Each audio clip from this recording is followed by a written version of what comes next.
పిల్లలారా, యవనస్తులారా, దైవ దర్శనం పొందుకోవడానికి, దైవ ప్రత్యక్షతను పొందుకోవడానికి మిమ్మల్ని మీరు తగ్గించుకొని దేవుని సన్నిధిలో నిలిచి ఉండండి. ఆ అనుభవాలను కాపాడుకోండి. కొంతమంది పాడు చేసుకుంటున్నారు ఆ అనుభవాలను.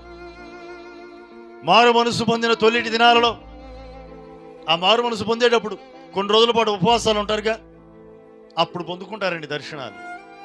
ఇక మళ్ళీ లేవు, మళ్ళీ కరువైపోయినాయి, ఇక దర్శనాలు లేవు, దైవ ప్రత్యక్షతలు లేవు. కారణం ఏంటంటే అప్పుడు చేసిన ప్రార్థన మళ్ళీ ఇప్పుడు చేయట్లేదుగా. అంతేనా కాదు? సెపరేట్ అమ్మా. కొనసాగుతున్నాయా మీ దర్శనాలు? కాపాడుకుంటున్నారా ఈ అనుభవాలని? కాపాడుకుంటున్నారు. దేవుడు తరచుగా దర్శిస్తున్నాడు మిమ్మల్ని. దేవుడు మిమ్మల్ని దర్శించుతున్నాడా?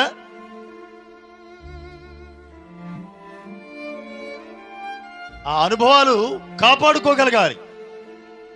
ఒక్కసారి కనుక ఆయన దర్శించడం ప్రారంభిస్తే తరచుగా ఆయన నిన్ను దర్శిస్తూనే ఉంటాడు. Praise the lord.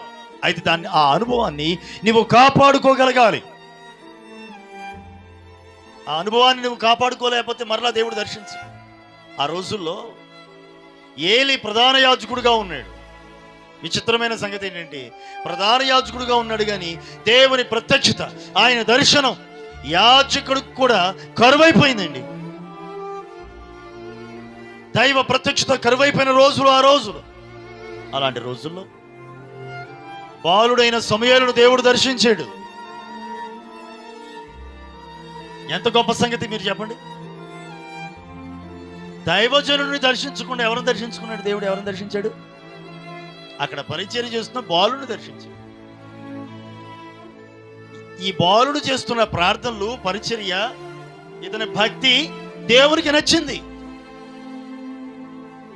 అందుకోసం దేవుడు దర్శించాడు, తన ప్రత్యక్షతనిచ్చాడు.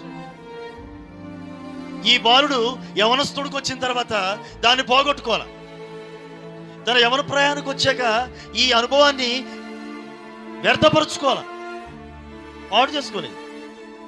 ఆ అనుభవంలోనే కొనసాగుతూ వెళ్తున్నాడు. చెబుతున్నాం, ఈ అనుభవాన్ని మీకు జీవితాంతం కూడా ఉండాలి.